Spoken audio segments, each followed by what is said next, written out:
ผู้สาวเด้อทุกคนผู้สาวเป็นโรคมันผู้สาวบ้านลากนะกำลังจะข้ามน้ำเลยเราอยากให้ถ่ายเราอยากให้ถ่ายนะเด้เราอยากให้ถ่ายนะทุกคนอันนี้มันเก็บภาพบรรยากาศแคมป์เซ็ตนี้ยังเนี่ยมื้อนี้ฮักกระแดดนะทุกคนงามน่าสงสาร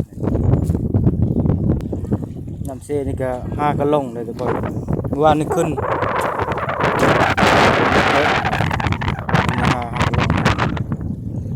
เรื่องพวกเข้านั่นแหละเพราะว่าฝนตกอยู่เวียดนั่นนะน้ำเสียคุ้นๆอยู่นี่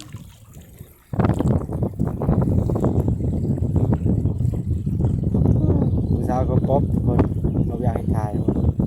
ลงไต่เลยข้ามญี่ปุ่นอีกเขาก็จิข้ามน้ำเสียนั่นแหละทุกคนเป็นลูกมันด้วยกันนะ